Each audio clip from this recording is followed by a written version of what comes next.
It's time to get some spraying done, finally. And today is the 19th of April. I've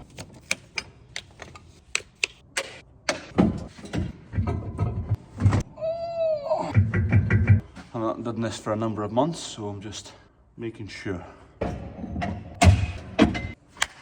Let's go spraying. Right, I've got the sprayer yoked up, but it is currently parked here because there's a cow in there that swallowed a spud and it's got stuck and it's choking a bit on it. And what's the real issue is it's not able to release gas from its stomach, so it's starting to bloat. Anyway, I phoned the vet. They're just on their way just now to give us a hand. If it wasn't bloating, you could maybe leave it a wee while and hope it kind of passes the spud itself. But the fact that it's getting bloated, they can actually, if you leave them long enough, things can burst. Dad's bringing gate number 2. Just make a wee funnel. Just one cow to come. Come on. Oh, there she is. You can see the kind of saliva and mucousy discharge at the front. If you look at her from the front there, you can see on her left, up on that top corner, is bloated, whereas the other side it's sitting down. The stomach in there that the gas isn't getting away from because she's got a spud blocking the pathway from the stomach. He's quite keen. Anyway, vet's maybe half an hour away, so we'll leave her in here and then we'll get her into the crush. Digger was going last night, re-leveling this because it's all getting tired. Well, it's starting, the tar guys start tomorrow. Post chappers guys, they're shifting the post this way by about 2 meters just to even it up because they weren't quite centered because we ended up with an extra bay. So that's what's going on here. The vet's 5 minutes away. This will get tarred. So basically what we're tarring is this strip round here, those bays, as well as kind of a road that goes up and round and through to the main entrance, which is up the top. Those are the guys that were chapping posts along at yard number 2. They've just nipped along here with the machine to sort those posts out. There's a strainer up the top to do as well, and then they're back to the fences along at yard 2. Dad is heading off for carrots in this, and there should be a potato box. There's a potato box. He'll go and get that filled up. Steady does it. Oh. Easy, easy. That's with a camera, flipping it.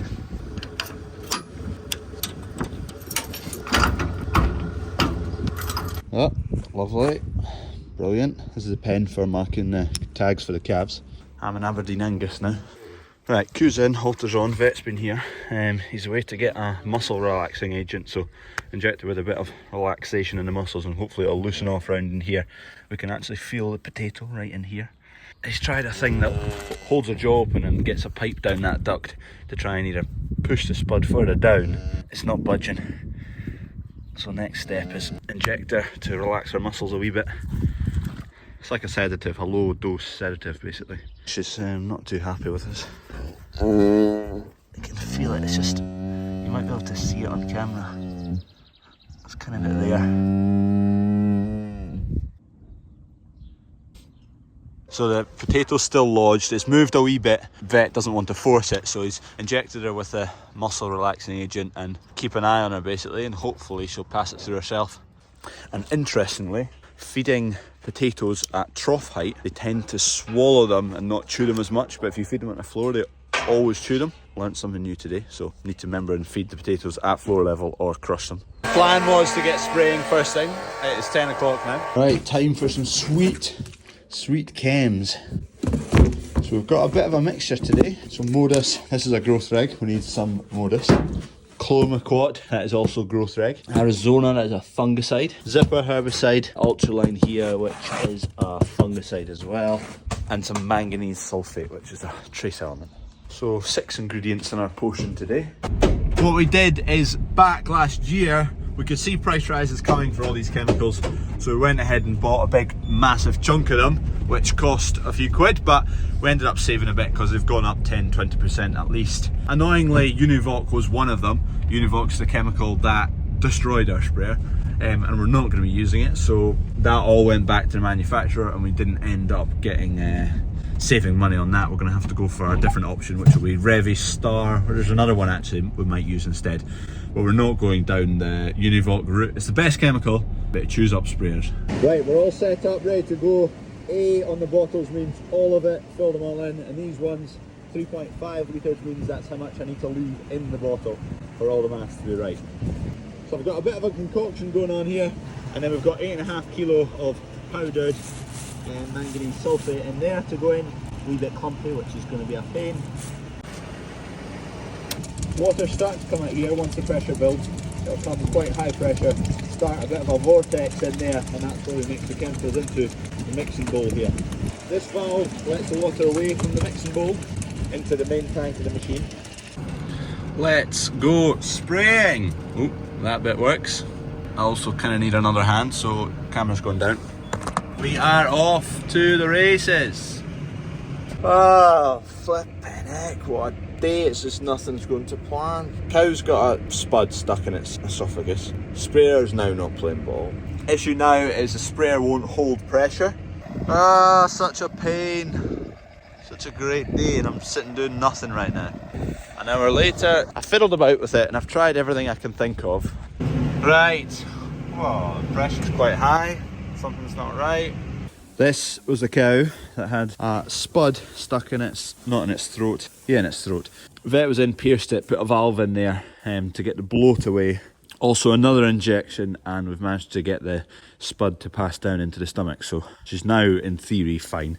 Just keeping her segregated. For now, we'll get that valve out tomorrow, and hopefully that's her back to normal. And she's still to calve, so the stress might bring on her calving. There's the valve there, just screw in, did it? Yeah.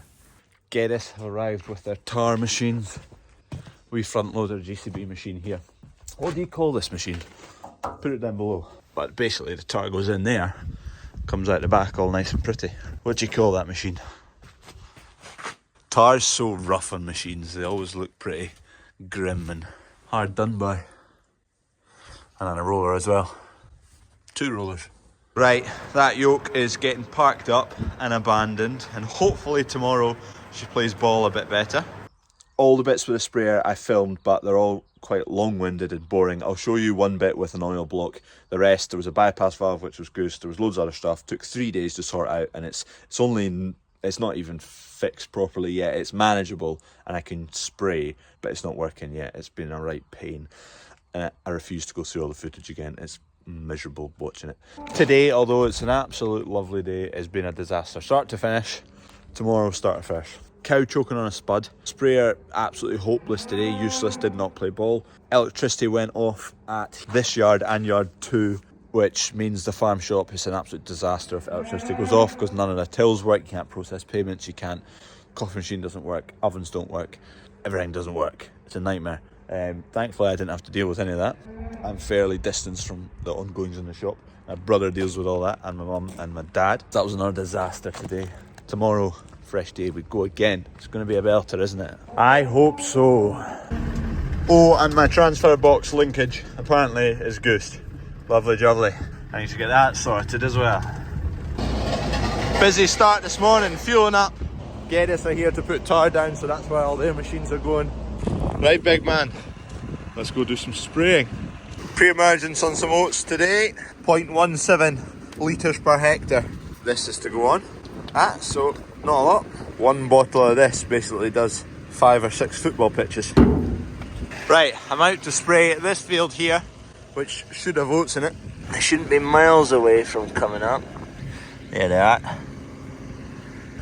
There you go.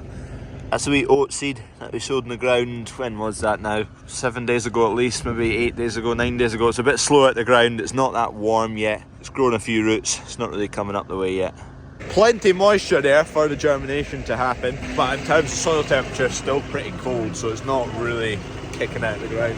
Right, we're off to the races. Everything, well, not everything going smoothly, but the spray going down at almost an accurate level. Still got that issue down here with the valve, which will not wind back in automatically. I should be okay in this field, should be okay in the next field, because they're all dead flat, so the tractor isn't naturally speeding up downhill and slowing up going uphill. So me keeping the rate at 1 point and the speed constant, it'll be fine, but I need to get it fixed for any slopey hills, that's for sure. Hopefully hear from Agrovista today. C'est la vie, Doug, right? What we're gonna do? Sprayer is not playing ball again. I've just spotted an oil leak though, so hopefully that is the cause of all the issues. See a puddle of oil there? When you do anything oil related, it'll start to move. Keep an eye on that. There you go, see it goes again. Drip, drip, drip, drip, drip. When I'm moving the booms about here, oil starts to go there. The oil's not really responsible for the flow, that's the pump and the PTO. The oil system and the contents of the tank, pumps and whatnot, the systems in there are completely separate, so the oil leak shouldn't be related to the issues we're having, but we've still got an oil leak as well. It was manageable this morning, but then all of a sudden it's jumped back to where we were yesterday, which is not manageable and not working. Don't forget, please like the video, shoot for 1,500 likes and subscribe if you're not already.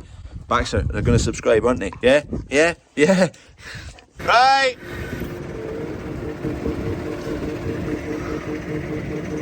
Right! Oh! Right! Oh! That block that you just saw, so there's a leak coming from that, but it's not any of the joints where the hose pipes are going into it. The only thing I can think of is there's a crack between the sandwich of the frame of the machine and that block that you can't see. I'm going to take that off and have a look. I phoned Agravista, they can't get someone out till the afternoon to have a look at the other issue that is stopping me spraying. This big block here, the only theory I have got is between the block and the chassis of the machine there's a crack or a leak. Or go on, turn the tractor on, try that again.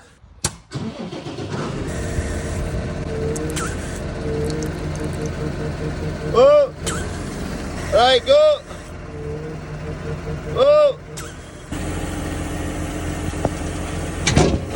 Ah! Right, go! Oh! I've just been to pick up a new tool. Is it a tool? Yeah, I guess.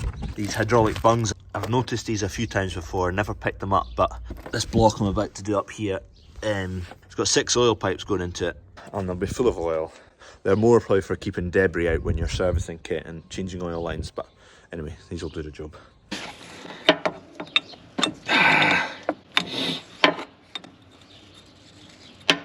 Oh, these flipping things work. This one looks too long, but hey ho. And it's going around a corner. Don't know if this is going to work. Good almighty.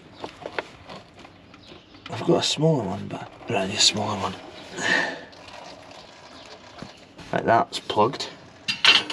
32mm, lovely. With no room for access. Oh gee, and they're stiff as hell. I should be doing a top one first, shouldn't I? So oil doesn't flow down through the block. Obviously what we're dealing with is buried right in the depths. I'm just getting this fitted off here. It's a bit of a pain. GoPro's also dead, which is annoying because it's actually, you can just plonk it down and turn it on and then just get on with my job. Come on. And then hopefully I'll plug it with this big dingus end. I think this is the feed, so that will have oil in it and that should have less. Here comes a of oil. I'm going to try a smaller plug in here. That's better.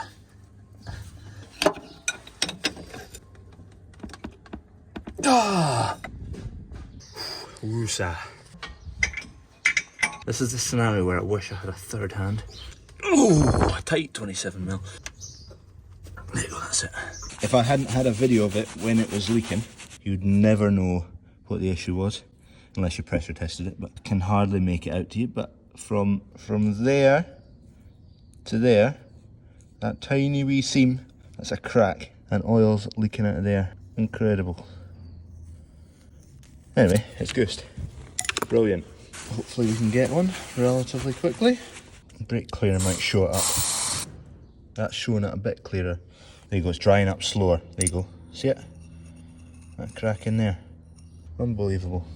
So this is like an oil flow controller block. Oil goes in and comes out, but it limits the pressure that can come through the outlet, and it also doesn't let oil go back the way. Between today and yesterday, this has been the most frustrating days I've had. A combination of really good weather, not being able to move, and us being behind. As she's drinking, the air, you can hear it coming in and out that valve.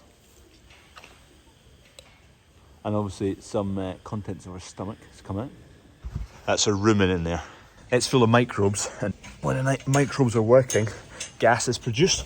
The vet said after a big meal, that cow or cows in general, can produce up to 2 litres a minute of gas. So if there's an issue with gas release from the stomach, which there was yesterday with the spud stuck, she bloats up pretty quick.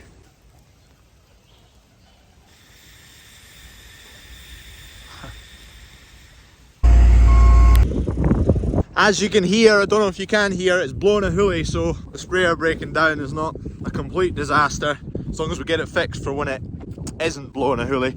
Here's an update on the tulips. They've come absolutely smashing. They're looking well. The field's looking all nice and colourful now. It's been fairly busy, you can see where the people have been tracking. Need to figure out what we're going to do next year, whether just to leave it as is, let them do their thing, because the bulbs are still on the ground obviously. And then weed control on tulips, no idea. I was just doing a wee story for Instagram for the farm shops page, so if you don't already follow the shop, it's at Globeburn basically. And my Instagram's Crawfords, is it Crawfords_farm or something like that? Just search CrawfordsFarm. You usually see what's going on the farm before it hits YouTube. Tarmac update, the guy's been at the tarmac all morning.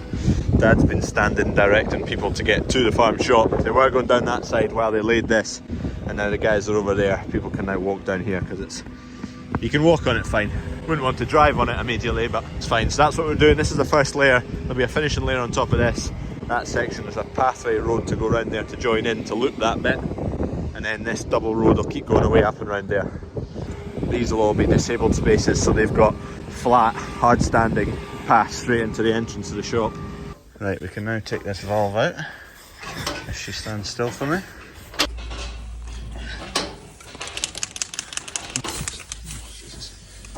She's not loving this. There you go, calm down, calm down.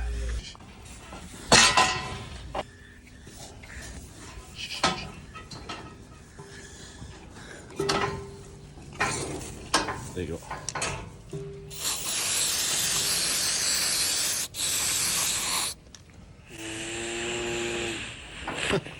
Normally it's that kind of real, well, you could do it with that or blue spray. Yeah. You don't normally.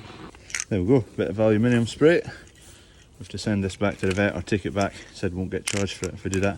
We'll do it again tomorrow morning, just make sure it's all fine, dried up. There's the valve. I learnt something today, don't stand in line with it, or you end up with whatever is in the cow's stomach on your face. We'll leave her in this pen so that tomorrow morning we can spray her again, easy enough. And then hopefully that's her, back to fighting fitness. Able to, well, she's been eating silage, drinking water, so she's doing fine now.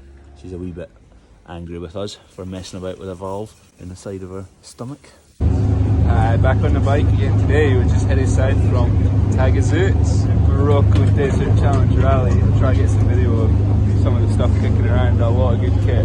Yeah, it looks like an old army truck, Norwegian plates, big tyres. Can't tell you much about it, but can't imagine it's cheap. These ones I reckon some of my favourite of the cars, look real sporty, a lot of carbon fibre going on. Yeah, a lot as well, like desert racing trucks, much bigger, don't know, probably slower, but go anywhere. It doesn't look like you'll have many problems getting about in one of them. But yeah, it's super chill, can just drive around all the garages, all the pit setups, kitted out Defender here. There's a lot of G-Wagons as well, Land Cruisers. Just a quick one at the side of the road, good bit of kit. See a lot of old tractors, but not many old combines, no cab. Just sit on the top there, hope you don't fall off. Nice. Yeah, truck coming up behind. Starting to feel like we're through the desert. Looks like it's well stacked. Oh yeah. Guess who just got there today? Bang on the money. Looks like another bit I'm gonna have to attack with a digger.